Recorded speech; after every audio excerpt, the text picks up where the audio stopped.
Good morning. My name is Gabriel Hurtado, and our team will be presenting the final presentation on behalf of Team 2 of the warehouse modernization team. We're also working in tandem with Team 28, who is implementing the customer service portal for this side of the project, as well as six other students from the computer science department and one student from the Honors College here at UTSA. Slide, please. And these are our team members, which consist of myself, Francisco Mota, who is also double E, and then Audrey McCod, and then Richard Escalona, and then Michael De Reyes, who are members of the CS department. The problem description, what is this project about? MITRE DHA, they came to us because they had like cumbersome warehouse processes, like for handling IT assets that they received from either vendors or that they shipped to customers. They explained to us that they had old database software which was not designed like for current business, that was out of date, and it was not designed for large business processes. Uh, they went into more detail and they said they had multiple systems and Excel spreadsheets that they needed to update and when items had been received or shipped. And so then they informed us that they had this unleveraged license for this project called, or for this software called ServiceNow, which is a platform as a service, which essentially ServiceNow, it is a modern version of essentially Microsoft Access and Excel combined. And so this is the software that they wanted us to use to solve these issues. So, solution to business problem. We first began by analyzing all of the documents that they sent us over, which consists of a 120-page document. We then went over all the columns and all the Excel files, which was about 100. Next, we went over data modeling processes by determining relationships, such as making a distinction between the warehouse order and the customer order, and a distinction between the inbound process and outbound process for the warehouse. Something that helped significantly was constantly communicating with the client, and we started with bi-weekly meetings, and soon we went to weekly meetings so we can clarify any questions or misconceptions that we had. This is our sprint schedule and Gantt chart. In the beginning, it was mostly planning. Then we went into our personal dev instances to experiment and learn about features that ServiceNow provides. Later on in the project, we started with setting up the testing plan and executing those tests to make sure that our implemented features are squared away.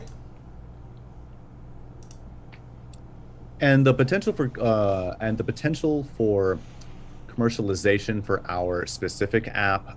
And as we stated before, that ServiceNow software is a platform, and this is applicable to numerous industries such as manufacturing, logistics, banking, IT, and public services. Now, our specific app that we built could be applied like to numerous types of businesses. Like one such example could be a bakery who ships different types of orders like to various other businesses and or individual customers. And also, what could be really helpful for this could be really helpful to appliance stores because they keep track of different types of orders, such as refrigerators, like washers and dryers, just things of that nature, and they have to keep track of that information. And some of the concepts that we learned like throughout this project which are useful in this software called ServiceNow. One is a flow designer, which is excellent for process automation in a single design environment. We applied this method to automate manual tasks that MITRE and that the DHA had. And this could be used like to improve efficiency and experience. And also, secondly, there is this method called this is UI policies, which is user interface policies. This allows like for customization of control processes. For our project, we use this method to make certain records mandatory when a specific task was complete, or to hide a field when that field is no longer applicable. And also, lastly, there are business rules, which are server-side scripts. We use these business rules to manipulate types of record data when certain fields, such as currency, were added or that they were multiplied. And now we will go into a quick demonstration.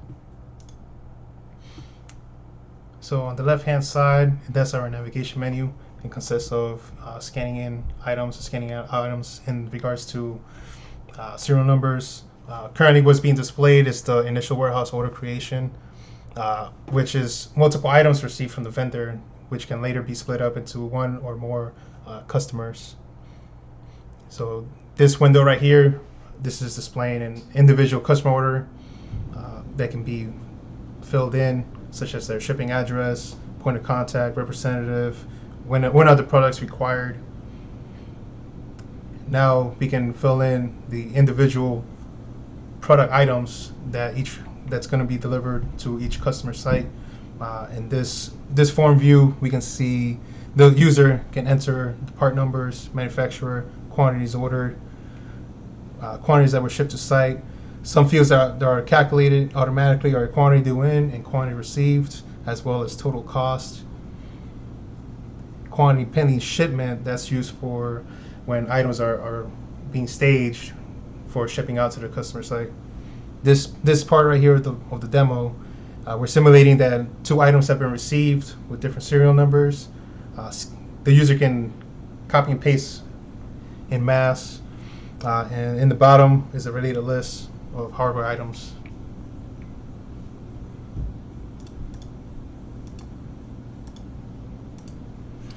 And this is our final poster that essentially summarizes our project.